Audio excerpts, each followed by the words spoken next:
Welcome to RetroLogic. I'm Dan Caporello, here with John Cummins and Sam Wagers and Shannon Eno. And we're back with another episode post Classic Game Fest. So John and I are all hopped up on Red Bull and video games and BO. BO is for sure. All that stuff. All the stuff you see and smell at cons. So that's the whole show. Today's topic is we're gonna chat about video game conventions and what we like and what we don't like and all that fun stuff. So that's the show topic.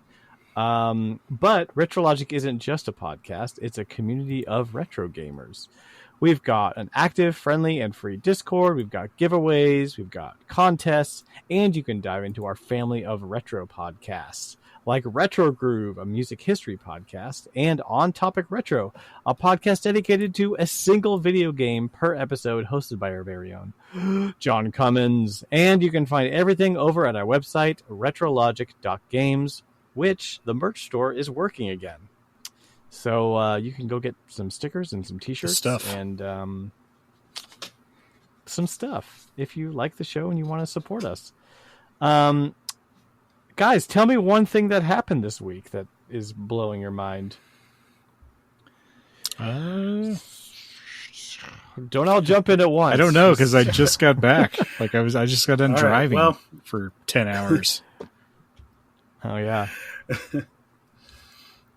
Let's see here. I finished off Paper Mario, Thousand Year Door remake, and I have started a couple games. I've been playing the Nintendo World Championship game and enjoying that actually quite a bit.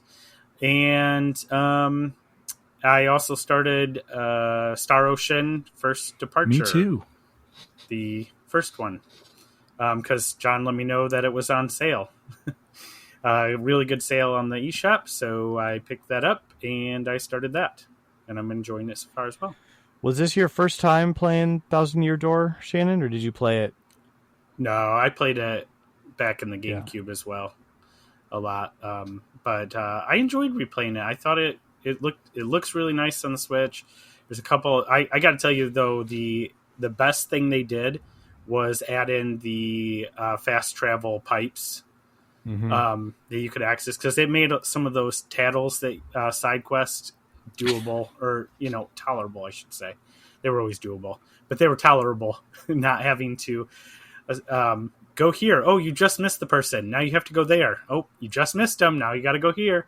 So it was a lot nicer. You could just jump in those fast warp pipes. Yeah, big time. Yep. Yeah, I also played it back in the day, and then also just recently beat it.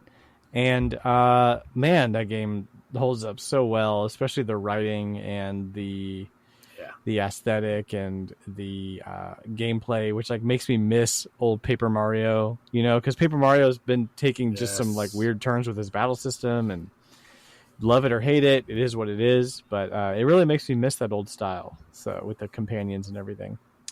Agreed.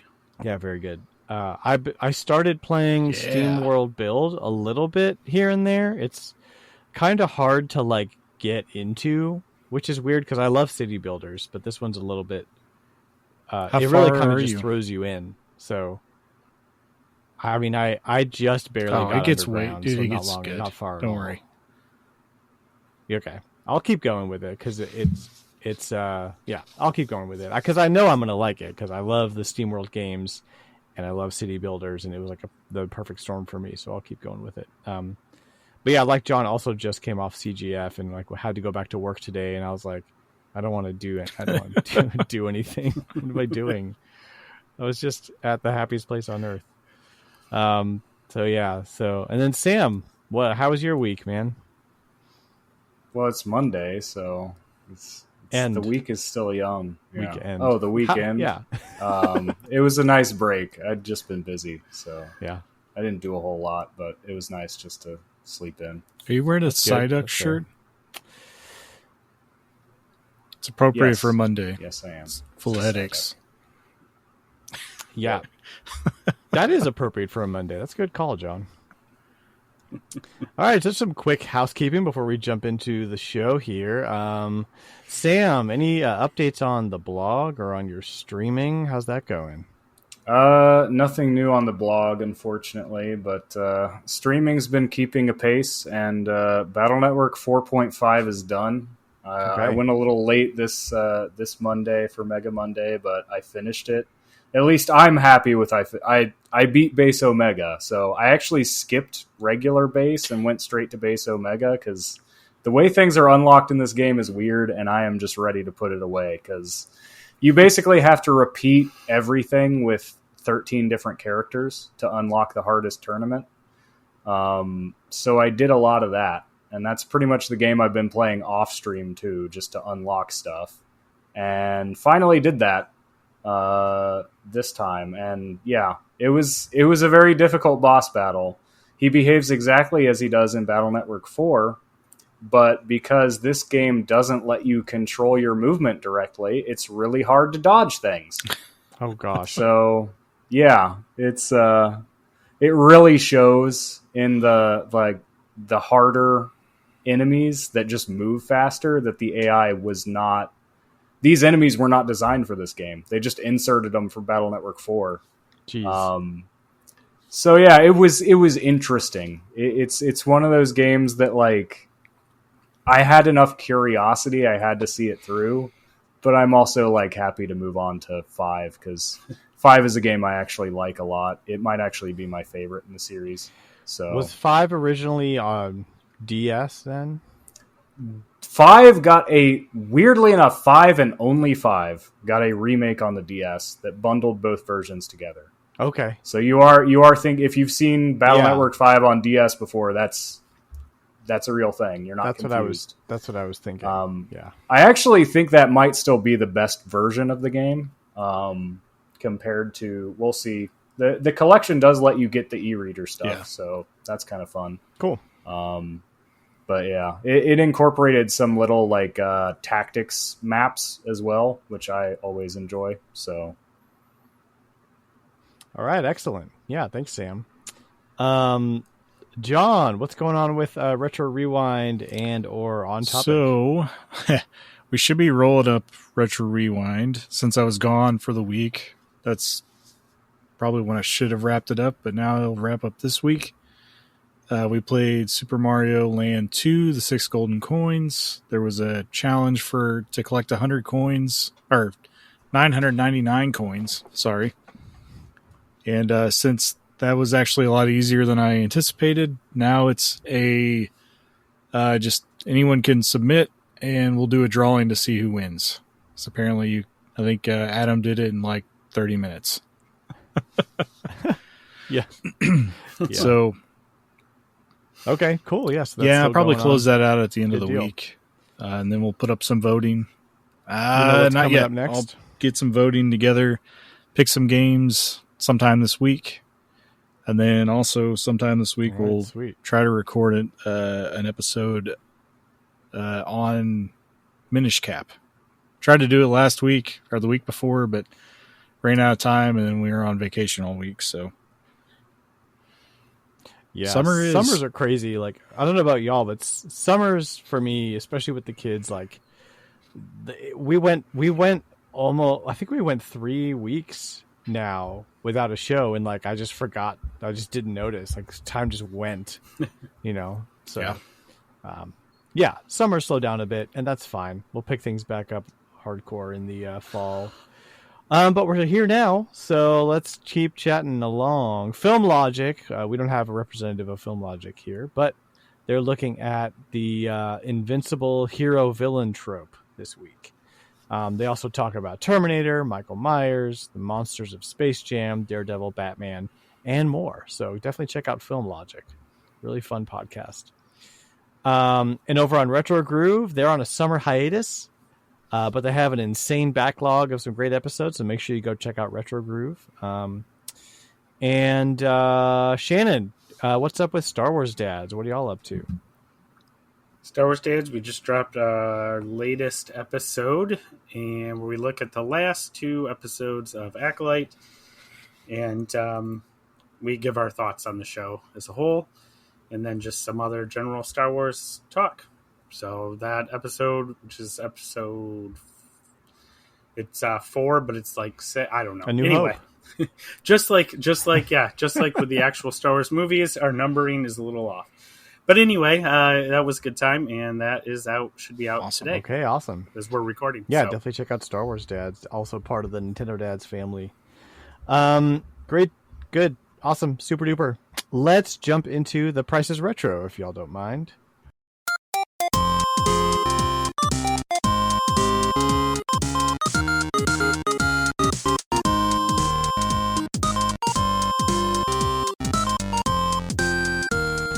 If this is your first time playing The Price is Retro with us, here's how we play. I'm going to list off 4 or 5 games, and everyone else has to guess how much the lot of games is worth in total. Whoever's the closest to the actual value wins that round, and everyone has a list, and everyone guesses on each other's lists, and at the end, the player that won the most rounds, getting the closest to the actual value, wins this episode. But watch out for our robot, and our ghost, and our dinosaur, the Rampage crew, because they all have different rules, and they will take the cake if we let them. So we got to watch out for that. What do all those guys do again? Okay, so the John, robot guesses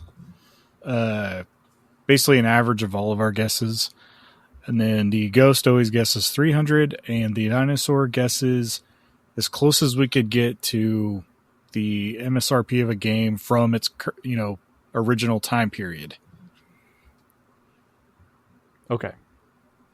All right. Cool. Good deal. So let's go ahead and get started. Everybody's got their list. Why don't we start with Shannon this week? All right. So it was one of those weeks where I typed in a word into the search. Why I chose this word, I don't even know, but here we go. The first game is Tales of Destiny 2 for the PlayStation, complete in box. Next one is Cars Toon. Is Tales Mater's Tall Sorry, Tales. I have a question. Is Tales of Destiny no, part of the Tales RPG series? Yes, yeah, the Tales of RPG. Okay. Yep. Sorry. No, it's okay. Cars Toon, Mater's Tall Tale for the Wii, complete. Third one is DuckTales, Quest for Gold for the Commodore 64 loose. Just to throw that in there. Doing DuckTales for the NES would have been too easy. Fourth one is Tales from Space, Mutant Blobs Attack for the PlayStation Vita, complete.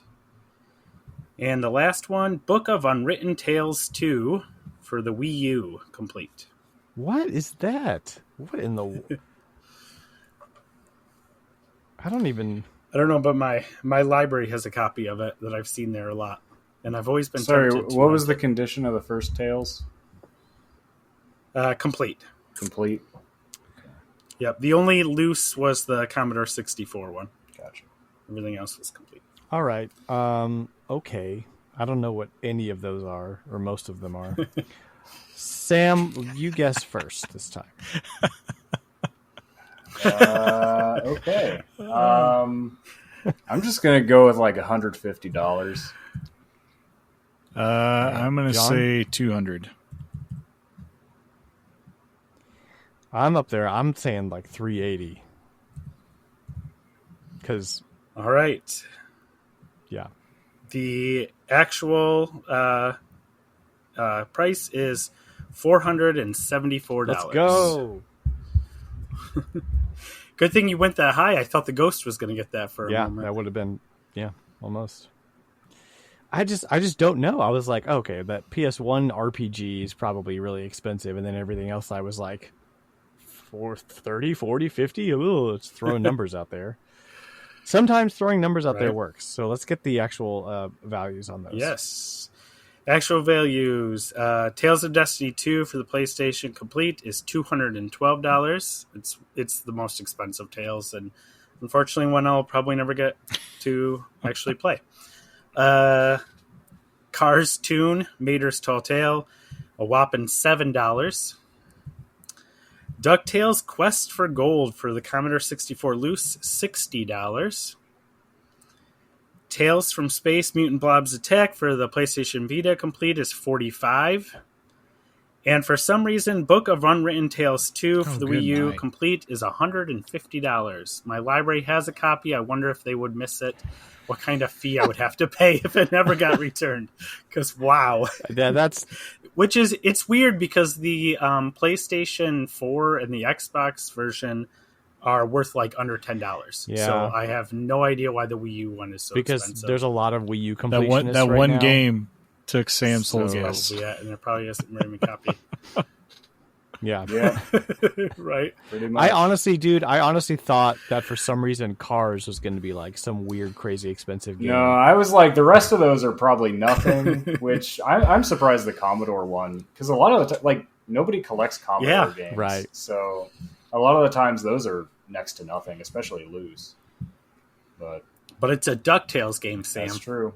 That's why I went a little higher on it. All right. Good job, me. And Sam, why don't you do your list now? All right. Well, I have a list I've just been sitting on for a while, I guess. It was waiting for me. Let's when go. I opened up price charting. So this is a list of console spin-offs of Namco arcade games. They all debuted on console. So they're not ports of arcade games, but they're spin-offs of arcade series. So we've got Galaga Destination Earth for the PlayStation, complete in box.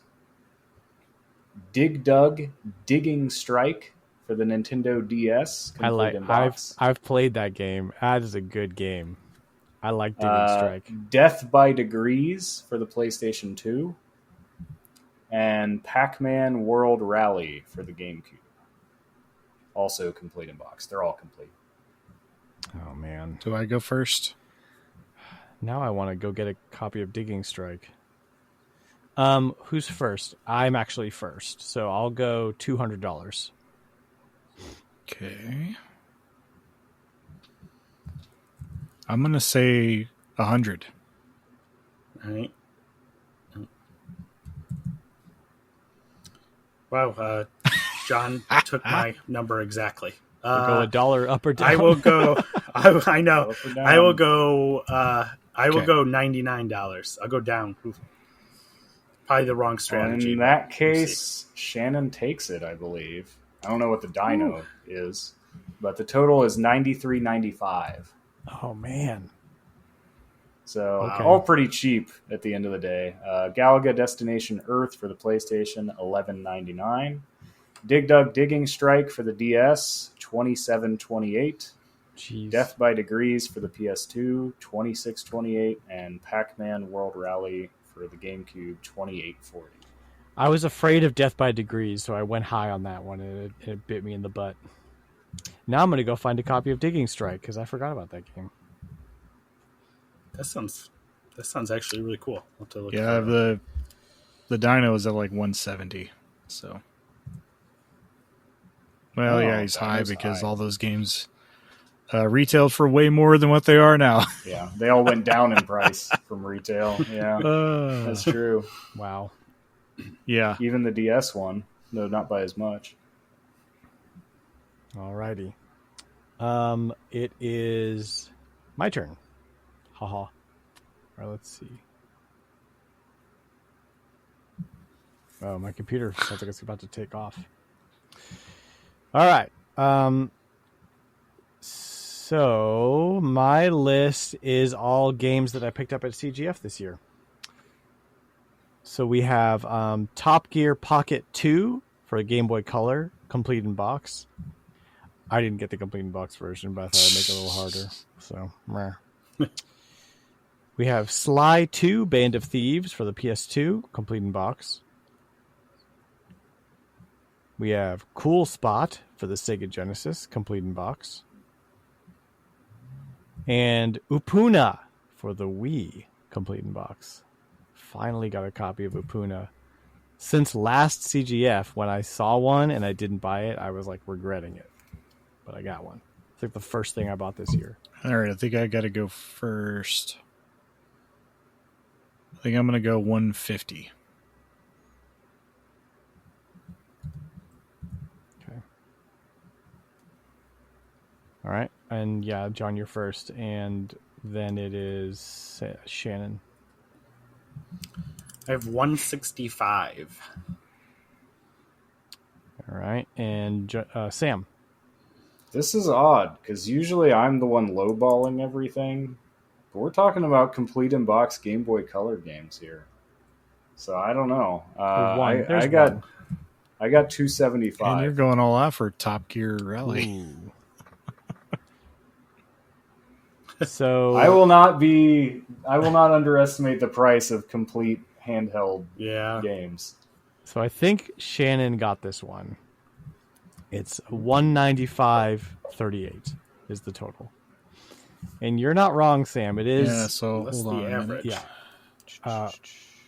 The average. It might be Actually a little closer.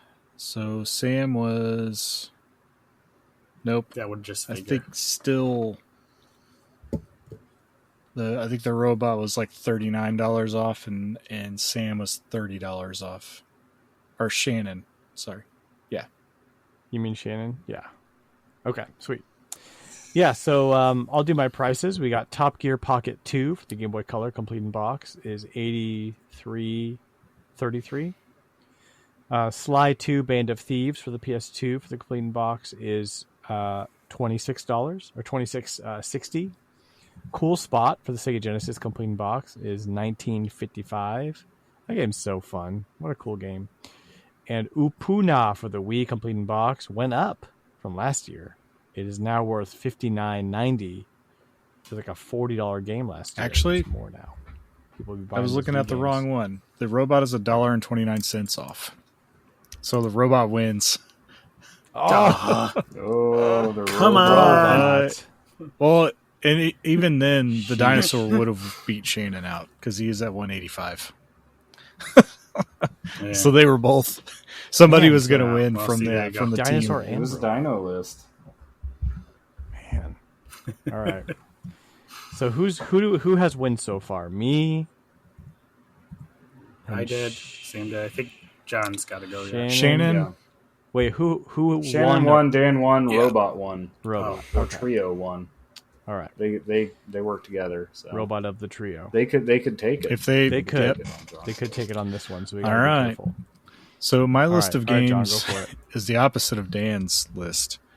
These are games that I passed up at CGF because I saw them on day 2 and I'd already spent too much money. The first game is Wild Arms 2, complete in box for the PlayStation 1. The Man. second game is Drill Dozer for the Game Boy Advance, loose. These are also I saw in that. the condition that I saw them in. The third game is Front Mission 4, complete in box for the PS2. I probably should have bought this game, but it's all right. I could find it cheaper probably. Fourth game is Biomotor Unitron, complete in box for the Neo Geo Pocket Color. What in the world?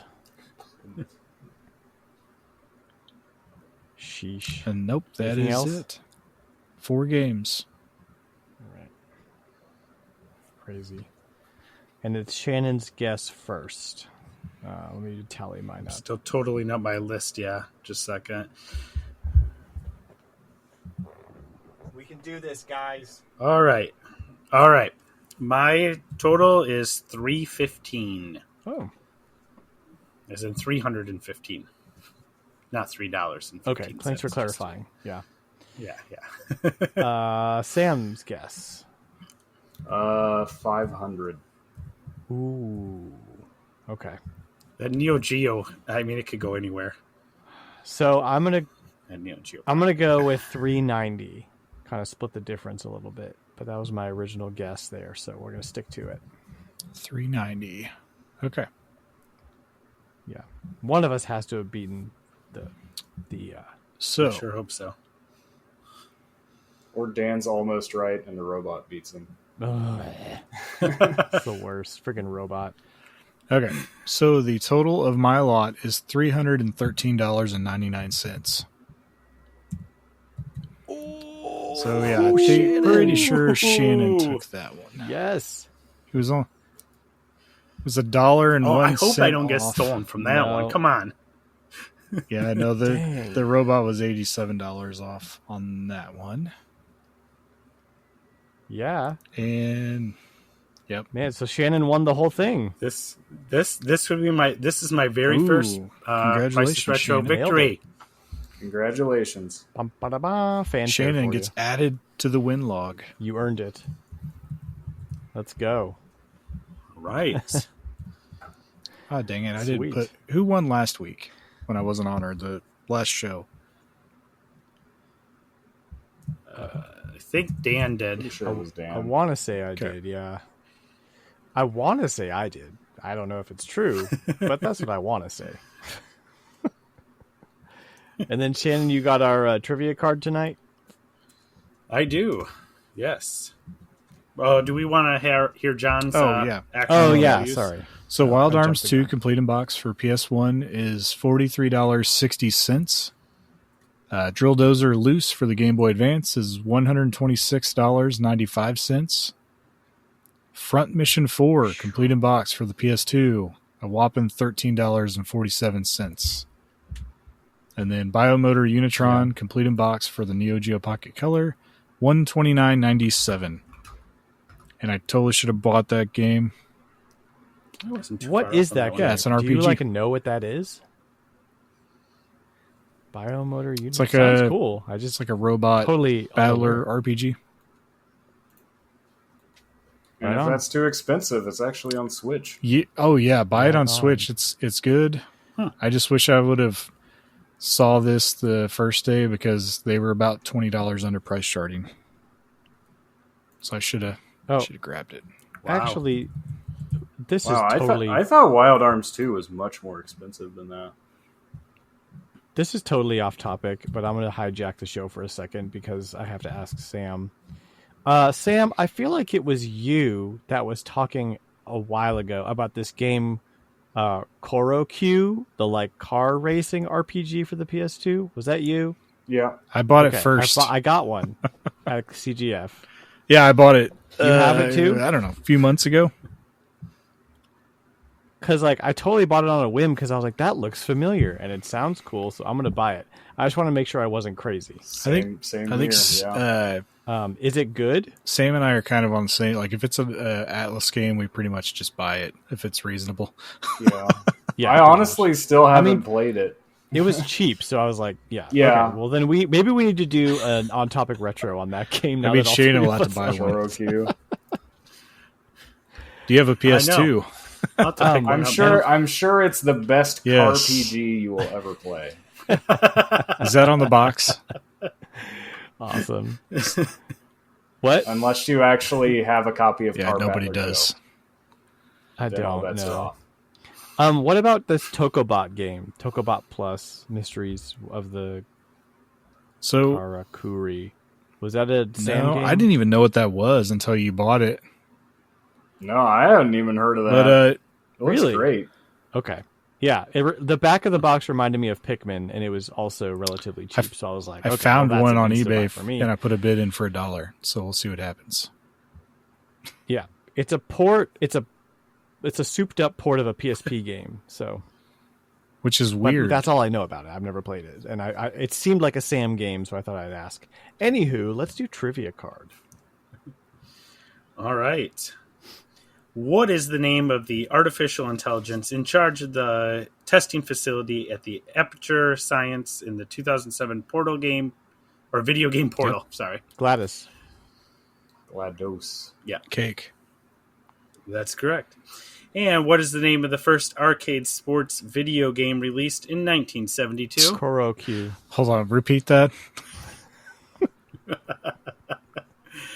What is the name of the first arcade sports video game released in 1972? Arcade First sports. arcade sports video Pong. game?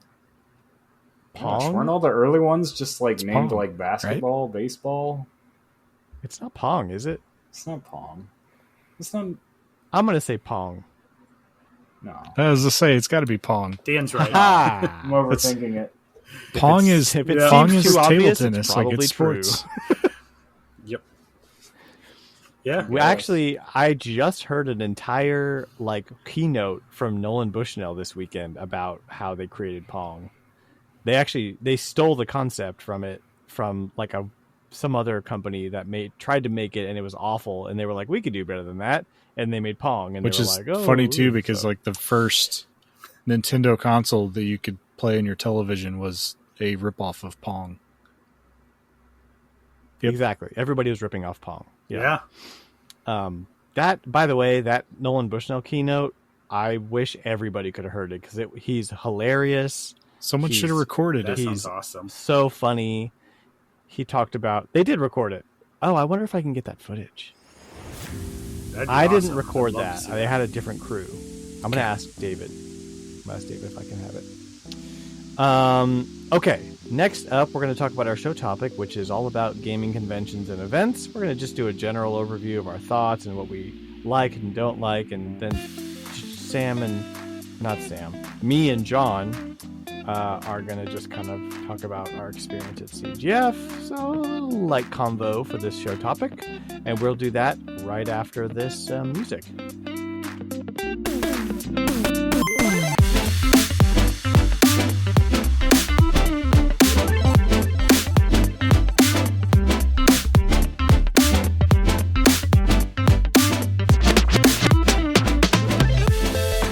And we're back. I hope you enjoyed being serenaded by whatever music that was. I don't know what it is. John puts it in.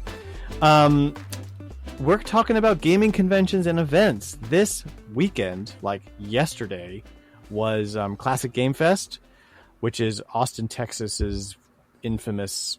I always misuse that word. Famous retro game convention, one of the biggest in the country, definitely the biggest in Texas. And John came down. John drove down, second year in a row. John came.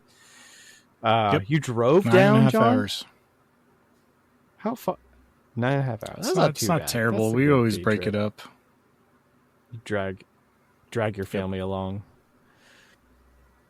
We're gonna have to get Sam out next year. Sam, what's the likelihood that you're gonna come down to Austin next year, hang out with us? Non-zero? I'll take And it. it's way too early to say, but there is a chance I will be much closer to Texas than usual next summer. Oh, really? So there is a chance I will be spending next summer in New Mexico. Okay, that is closer. Yeah, you got to Which drive would through be the more desert, like, though. yeah, John's distance to drive still, but Yeah, the scenery won't be as good. Yeah. Well, we'll see.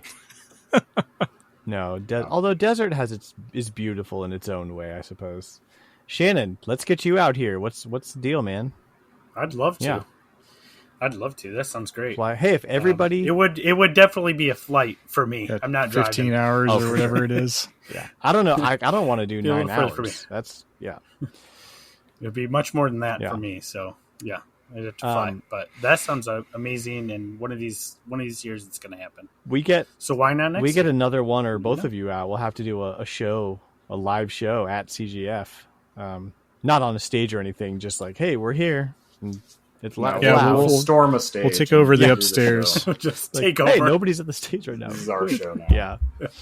You know what? Honestly, I'm good friends with the guy that runs the show, and if I begged him, he'd probably give us a spot. Because there's times when especially first thing when the doors open, when I was nobody's gonna say there was upstairs. plenty of We're like, yeah, plenty of do time it- in the do it schedule then. where there was nothing going on upstairs. So Exactly. A live podcast. Well, we could do live prices retro. That would be fun. I would like to do that actually. That'd be Now I might actually talk to him into it, and then you guys would have to come. So I'll make him pay for it.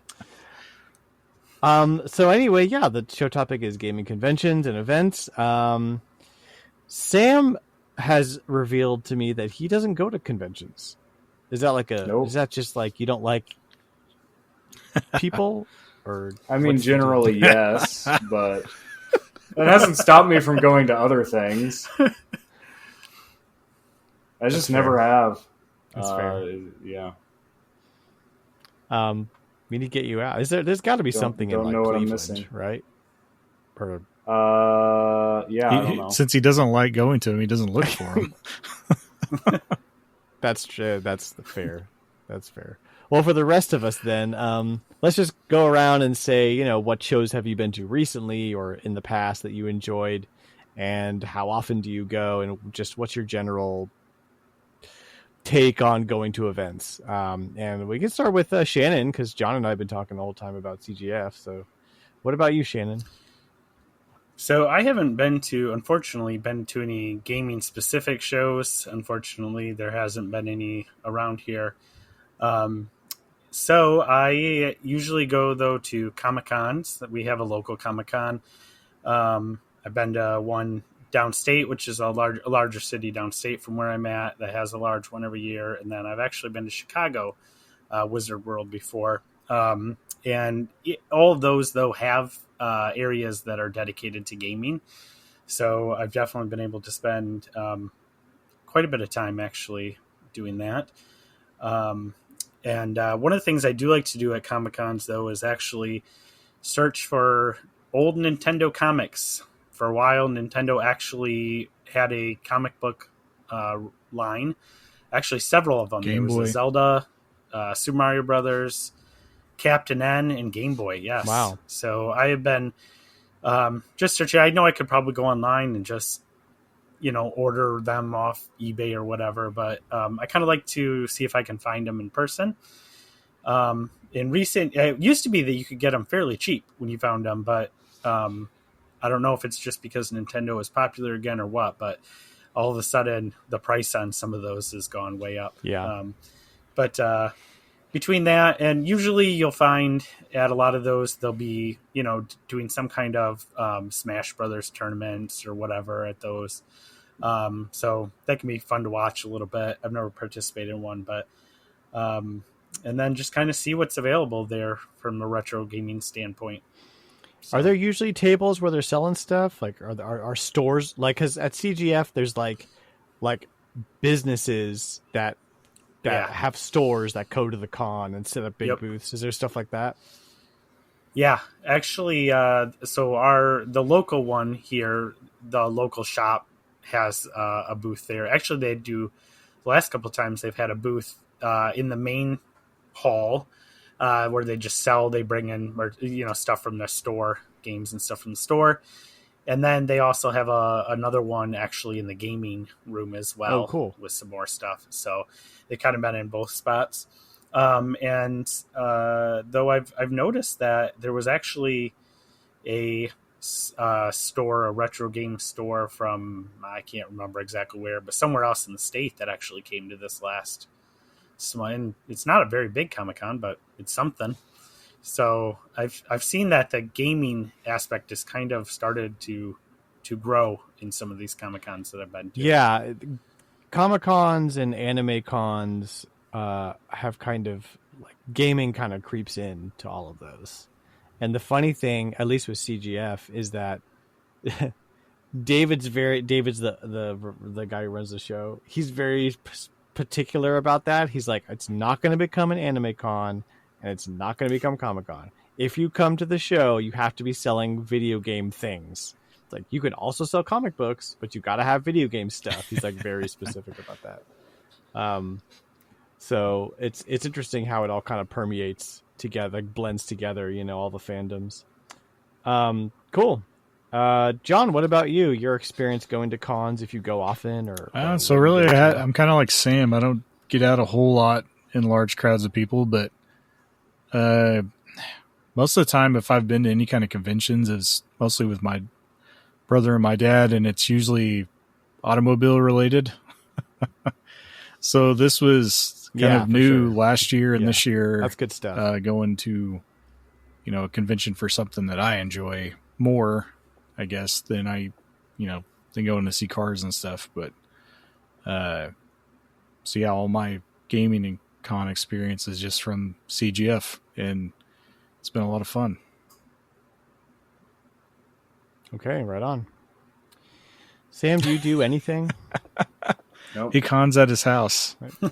It's fair. It's fine. Sam Muffin Con Con. 2024.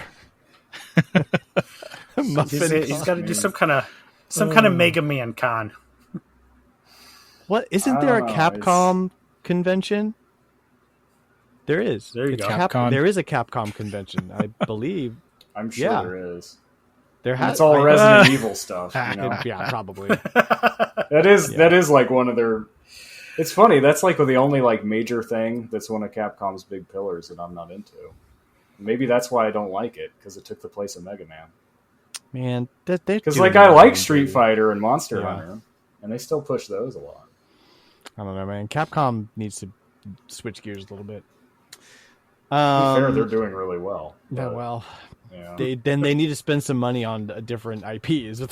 Like if they're rolling in. I don't know. Conventions just I never thought, especially number one, because I'd probably be going by myself. I just never had anybody else that was like, hey, let's go to the thing. So I don't like crowds. That doesn't stop me from doing other things, but it's just kind of like, well, I don't know. What exactly is the appeal what am I missing out on? Yeah. Yeah. I don't actually do a lot of conventions either, other than like I'll go to a car show, like John said, or I've done like a Pokemon card tournament before. But Classic Game Fest is definitely the biggest thing. Like, I really wanted to go to PAX South last year, but it just didn't work out timing wise. And when you have kids, you kind of have to like plan on that stuff way ahead of time and make it a big deal so that you actually get to go. And I luck out with CGF because I work the convention every year. I film B-roll and I make the promo video for the owner. So I kind of like get to go, and it's like a job, so I like have to go, and that's kind of how I swing it, I did go to some Super Smash Bros. Tournaments back when Ultimate was still new. Oh, yeah. Made a stab at that, but honestly, it's kind of weird. And some of that, too, is like there's a very like established core group of the best players who know each other. And some of it is just, gamers or nerds or whatever. But like these people are just as lacking in sociability as I am. And that just makes it harder. On the one hand, you have something in common, but on the other, it's like, I don't know. It was difficult to get to know people. So eventually I was just like, well, I'm already like plateauing in skill. I'm not as good as these people. And I don't have the time to dedicate to becoming as good as these people. And they don't even seem to like me. So I stopped going. I totally get that. And I see a little bit of that at CGF. I mean, CGF gets like 15,000 people, so there's a lot of people. But there's definitely an element to it where it's like the number one thing people are here to do is to shop, at least at CGF.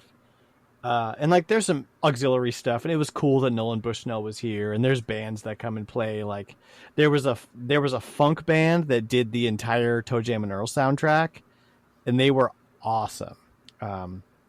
We got people like Rob who play like piano renditions of popular game songs, and all that stuff is like amazing, but the vast majority of people go to shop. And kind of like what Shannon was saying earlier, like, you could go on eBay or Mercari and just go buy the thing you're looking for.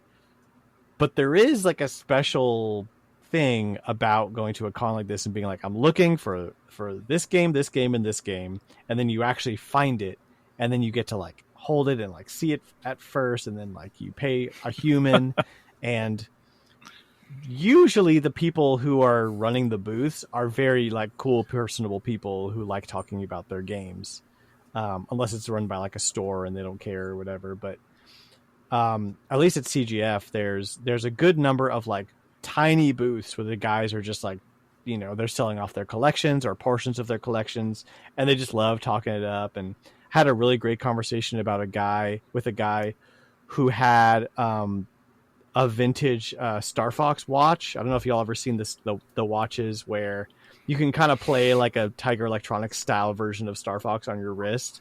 And he had it for 80, which is like not a terrible price for it because they go for like 100, 150 on eBay. And he was talking about how like this is mine when I was a kid, and like, you know, it's just time to let it go to the next person. And we struck up a conversation about it. And he was really cool. I didn't buy $80. it. I wish that I had $80 to buy it. Yeah. I was like, I was trying to figure out, I was like, will you do trades? And he said, no, I'm trying to like sell stuff off. I don't want more stuff. If he was doing trades, it probably would have come home with me because I had stuff to trade. I had no idea they made a Star Fox one. Yep. I used to have a Mario one as a kid. They had that you could play. They had a Mario, Star Fox. I think there's a Zelda one too. Was there a Zelda one? Maybe a Zelda. They had a Tetris one. Yeah, too. I'm pretty sure there was a yeah. But it was I would wear it every day. It would be my watch if I got it, but I didn't. But that's the kind of thing I'm talking about where it's like, I think there's an element to it where it's like gaming kind of draws a certain kind of person that's not very sociable, and that's why they play video games. So a convention seems like a weird place to go. But if you're going to shop, you're not there to like hang out. You're like doing things and you're getting excited about what you're excited about. As opposed to a tournament where it is very like social and competitive. And there's tournaments there too. But anyway, that's sort of what I have to say. Any large event will almost blur that line as well. Yeah. Because you'll have a lot of stuff going on. Mm-hmm. Yeah, great. So what about your experience buying games and merch and stuff like that? Like what kind of things, and I guess this question is more for like John and Shannon.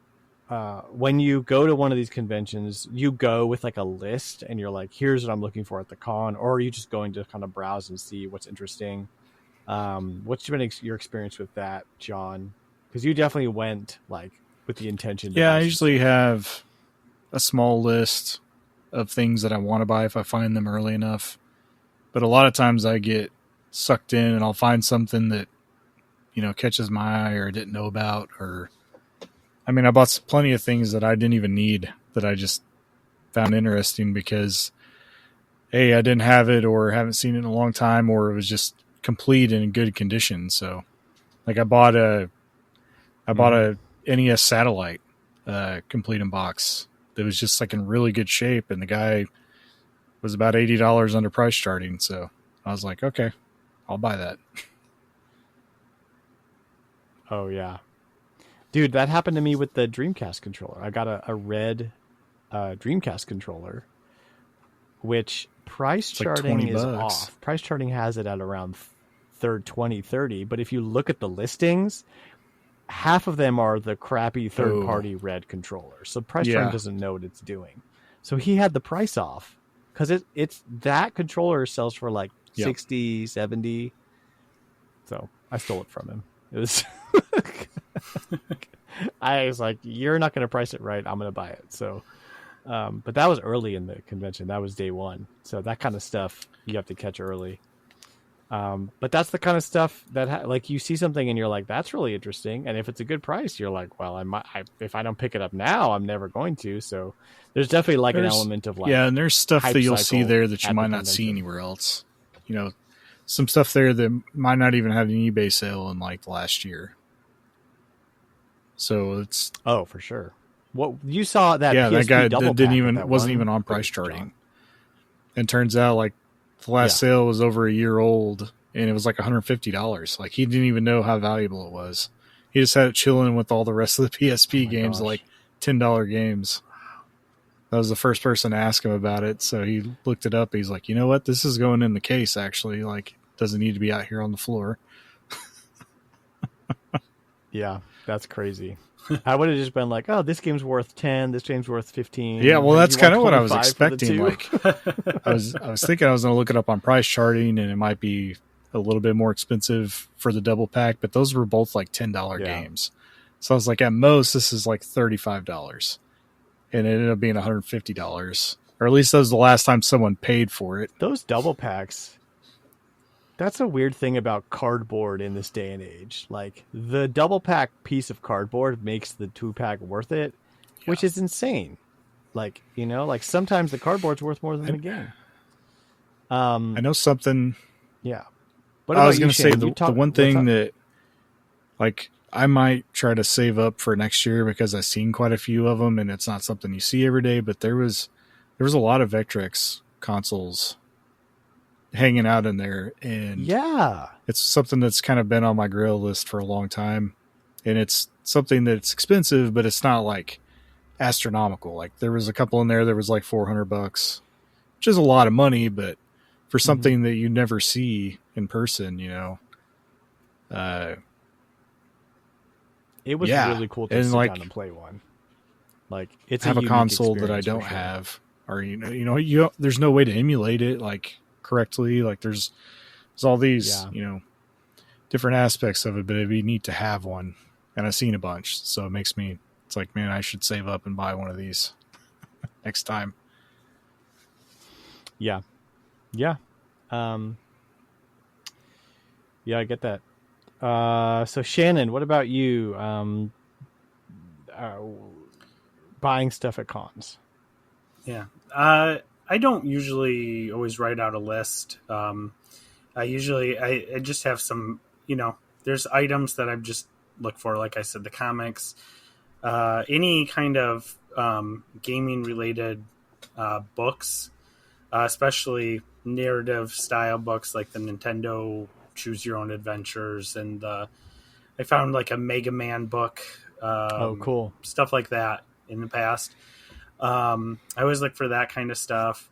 Other than that, I do have like a list of games that I'm, generally looking for on my phone all the time. So when I am in a local or wherever, I might, be looking for that, reference that. So I do have that. But I also haven't been able to go to a dedicated gaming con yet. So I'm sure that if I do someday, hopefully, I probably would spend a little more time thinking, okay, these are the ones I'm really looking for. Yeah. So. It's like you either have to go in with a list or you go in with an amount of cash and you don't spend more than that, no matter what, because it's tough. It's tough, especially like the hype in there is a real draw. I don't go in with like a list, but I'll usually have in my head like 2 or 3 games where I'm like, man, I've really been looking for these. This year, I had this whole adventure, and I don't know if you guys were following on Discord. I was trying to find a copy of Metroid Prime Federation Force, and that game was nowhere. And I would ask about it, and I would be digging through bins, and I would be looking in cases, and it's just nobody had one. And like half the people I talked to didn't even know what I was talking about. And I was like, guys, it's a pretty infamous game. Like, yeah, but it didn't sell well, so there's not a whole lot of them out there. Yeah. I'm just saying, like, I was shocked that there wasn't a single. You saw a bunch of them whenever CGF. The game was a couple of years old and nobody was buying it. Like, you saw a bunch in stores. Yeah, but once all those got bought up at $5 a pop or whatever, no one's letting them go now. Yeah, well, I'll track one down eventually. It's just a matter of time. But I have noticed that speaking of just buying stuff at cons, that a lot of people are willing to chat and make deals. Yeah. And like, if you're not sure, I've found just, it doesn't hurt to ask. The most they can say is, no, I'm firm. And you're just like, all right, no problem, But I have found that a lot of people are willing to, especially if you buy multiple items. Oh, for sure. Be like, if I buy these 3 things, would you take and knock $5 off or whatever, $10 off? And they're usually a lot more likely to deal, especially if you're paying cash. Yeah, that's a big thing. I've had people actually. When I got my Sega Genesis, because I knew what the price was, but they didn't have a first party AC adapter with it. And that's a big deal to me. Like, I'm not using a third party AC adapter on any of my consoles ever again. So there was one booth, and the dude had like bins of cables, right? And I was like, I don't know if he even knows what's in these. So I was digging through, and then I just talked to him about it. Like, I'm looking for a Gen 1 Sega Genesis AC adapter. And he's like, he thinks for a second. He's like, let me look for a second. So he has a box. He pulls it out. He has the console, and he has like all the cables. And he's like, yeah, so I have the AC adapter. And I'm like, will you do 10? And he's like, I was thinking like 20. I could do 15. And I was like, here, okay. For the I bought adapter? stuff from you earlier, and I have cash for the AC adapter. Yeah, Gen 1 AC adapter will go for 20. There was a guy with just a box of random stuff on the floor, like a whole 18-gallon tote, and I had one of those adapters in my hand. Yeah. It had been $5, and I passed up on it. Gen 1. I've got a bunch of them at my house. Well, I paid Yeah. 10, and I was happy with that because they're expensive. And then I went back to the booth of the console, and I was like, can I buy the console without the cables? No controller, no AV, no AC. And they gave it to me for It's not bad. $35. Because I was like, okay, cool. Yeah, Gen 1 Genesis. Gen 1 Genesis is the most desirable revision because it's the highest fidelity, and it has the AV out, and it's the better AV out. So, yeah. That was a nice snag. It was in pretty good condition. But yeah, you're absolutely right. Like people will deal, especially the later in the con it gets. If it's like the third day and they're trying to push stuff, they'll definitely give you deals. Yeah. So what about personal convention highlights or stories or anything that's happened in the past that you thought was really cool or interesting, or did you meet a celebrity that you thought was really cool? Anything like that?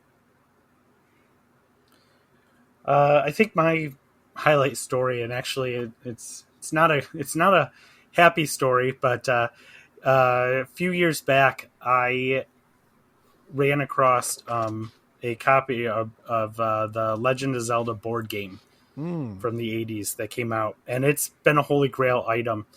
It was missing, I guess it was missing like 2 cards that were not technically, like, the game would have still been playable, but it was missing a couple cards, and he wanted, I want to say he wanted like $75 for it or something like that. And I passed it up, and now I'm kicking myself because I've never seen it again, and it's one of those holy grail items for me. That's a tricky one. Yep. And I'm like, I should have just gone for it, because now even finding them online, like it's like missing half its pieces, torn box, $250 firm. And you're like, gosh. Okay, no, yeah, for real. So that's probably one of the highlights, but not necessarily for a good reason. But I think a positive thing was I did find somebody who had just a ton of the Mario and Zelda Choose Your Own Adventure books, and he had a really good price on them. Nice. So I was able to get a lot of those in one foul swoop for probably under what they're worth. So that was nice. That's probably the biggest highlight. You know what would be a cool stream is like reading those books during stream, and then like that would chat be cool. chooses what happens. That'd be cool. I'd watch that. Might have to make that happen. Yeah, let's do it. That's sick. That's great. Yeah. What about you, John? Any personal convention highlights this year? Nothing last really year? crazy. I did enjoy some of the music last year. I was so busy digging through boxes of stuff, I didn't even listen to any music this year. I strictly was just digging through people's junk for hours. Yeah, definitely. The highlights for me every year is listening to, especially CGF, whenever they have keynote speakers that are for like old developers from like Nintendo or Atari days. Listening to those guys talk, I could listen to that all day. If you're a fan of the podcast, you know that General Chaos is like one of my favorite games of all time on the Sega Genesis. And Brian Collin was here last year, and he came this year. He's the designer of the art, and he's the game designer on General Chaos. And so last year I bought he had some little General Chaos action figures, and I bought all those, and I had him sign my copy of the game and all that. And that was cool. I was smiling from ear to ear all day getting to talk to him, because it's cool when you meet somebody like that and they're also a cool dude, and his keynote is hilarious. And he also did Arch Rivals, and obviously Rampage is his big claim to fame, designing Rampage. But so that's a huge highlight. And then again, like I said, Nolan Bushnell this year was really cool to listen to. Meeting Ernest Klein. I met Ernest Klein at CGF maybe 4 or 5 years ago. That's cool. Before the movie came out, before it blew up. And again, he's just such a cool dude to meet and talk to. So, yeah, it's nice when famous people are not jerks. That's so cool when that happens. But I always find that to be the coolest part, is when you get to meet a hero of yours and they're actually personable and cool, and they make your day. That's really nice. And Nolan Bushnell, he was only supposed to, he had a line. I don't know, John, if you saw the line for Nolan Bushnell, but it was a roped off area, and then the line kept going around the convention center. And he was only supposed to be there for an hour, and he stayed for 2 hours and met everyone. So that was really cool. Yeah, great. So I think that's going to wrap up our chat on conventions. John had to step out for a minute, so if you don't hear from him, that's why. Don't worry about it.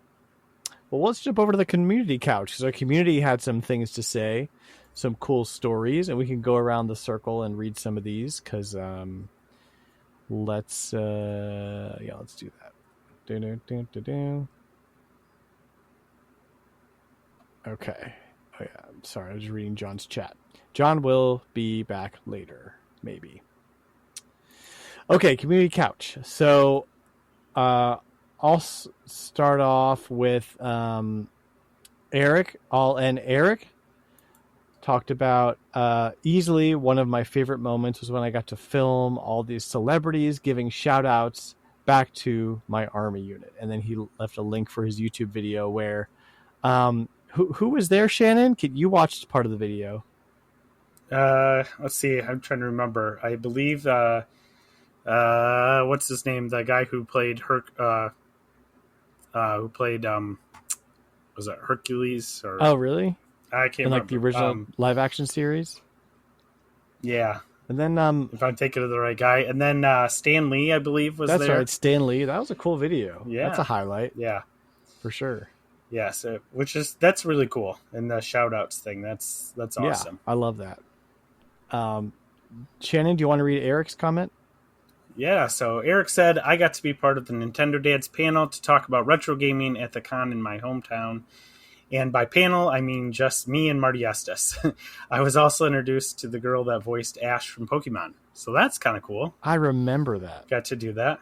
Yeah, I remember him posting about doing that. Yeah, that was cool. That's really awesome. Nice. And then, Sam, you want to read Adam's comment?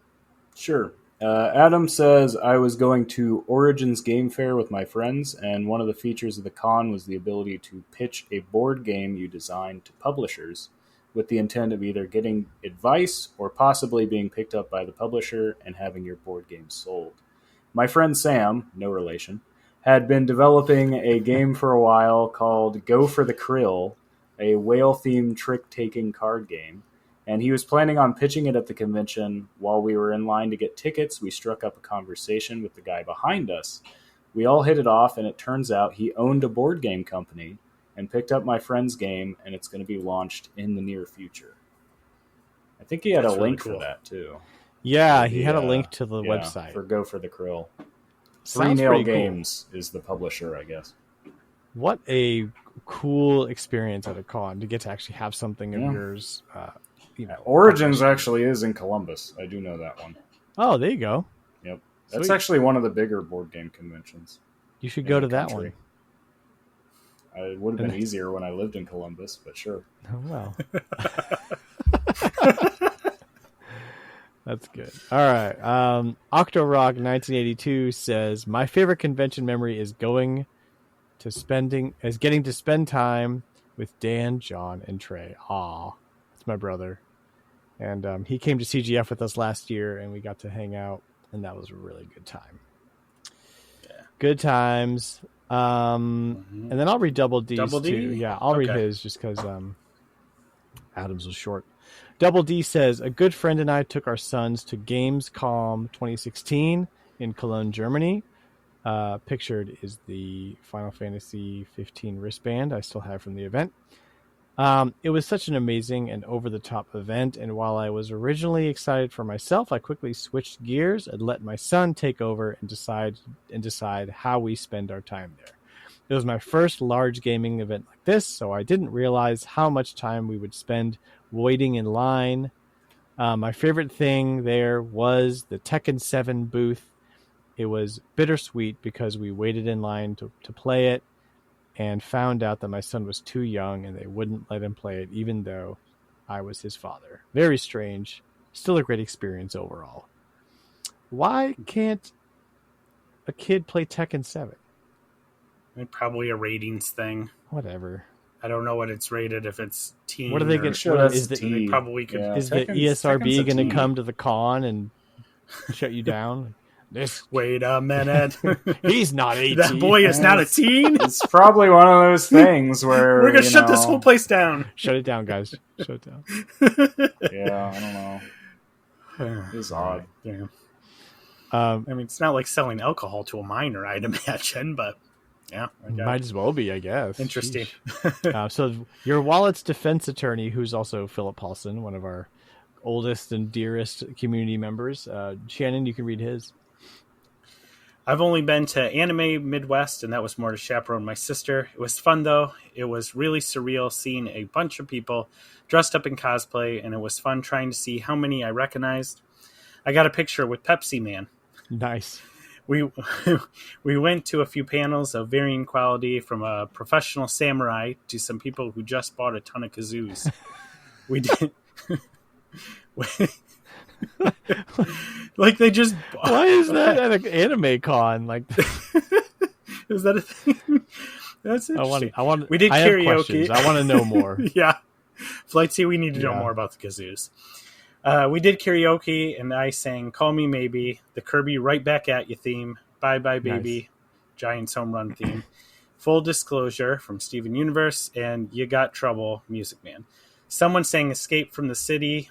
Nice. SA2. Sonic Adventure And- 2. Escape from Sonic the Adventure 2, city. there we go, yes. That's a banger. Yes. And the Phineas and Ferb theme song. All right. Nice. That's a good time, man. It was a good time. We need to get Yeah. Philip out. Philip needs to come to CGF. That would be He'd a go blast. crazy. All right, Sam, you want to read text tray? Yeah, Trey says, I took my son to CGF yesterday morning near opening time, and he played a demo of a game called Ghost Ship Grannies. The game is an Nice. RPG about a group of grannies who get shipwrecked, and you have to find the other grannies and do RPG things. Then, when I obligatorily signed up for the email list after talking to the game's artist, I saw 2 lines up on the sheet. Someone had signed up with the same first last at gmail.com address as my son's name. It was the most coincidental moment that has happened to me at a convention. That was the question, right? Wow. That is pretty crazy. Trey was having a good time. But I hung out with him also- a bit at CGF. I kind of want to know more about this game. Ghost Ship Grannies. Yeah, A RPG about a group of grannies who get that shipwrecked. does sound cool. There are a lot of It's like a Golden Girls vibe, maybe. there are a lot of indie devs that come to CGF and just show off their game and sell stuff. It's pretty. I mean, the show runs the gambit. You know, you'll get people who make crafts, like people who there's like fairies in bottles that people make. A lot of 3D printed art, stuff like that. There's game devs. There's publishers like Super Rare Games was there last year, selling some of their Switch games and PS4 games and stuff like that. There's a tattoo artist giving gaming tattoos and stuff like that. I mean, it really runs the gamut. There's a lot of random stuff at CGF, and I'm sure at cons in general. But that is our last question. That also wraps up the show. So, Sam, anything you want to add to our conversation about cons you don't go to? Nope. Okay. Good deal. And John had to run. He says goodbye and thanks for watching or listening. And then Shannon, any last words? Not that I can think of. It was a good, fun topic. If you haven't been to a con, I would say it's a good time, especially if it's for something that you're really passionate about. Just bring a lot of money and bring your Switch because there's lines for stuff. But yeah, it's a good time. And if you want to come to Austin and go to CGF next year, shout out me and I'll come hang out with you because we always go to lunch together. Sometimes we try to get dinner and go to an arcade afterwards and hang out with the RetroLogic crew. We got a photo of all the RetroLogic crew that was there this year. It was me, Double D, John, and Tex Trey. And we want to get more people out there, so that'd be fun to get the RetroLogic crew out. So come down to Austin and hang out. Anywho, thanks for listening to the RetroLogic podcast. We are proudly part of the Nintendo Dads family of podcasts. If you like what you hear, check me out on Twitter at retrologic.games. You're also welcome to jump into our friendly and 100% non-toxic Discord community. The link to that is in my Twitter bio. You can also find all the RetroLogic things, the podcasts, the shows, the merch, the social links at retrologic.games. Thanks for listening, and we'll see you in a couple weeks with a new one.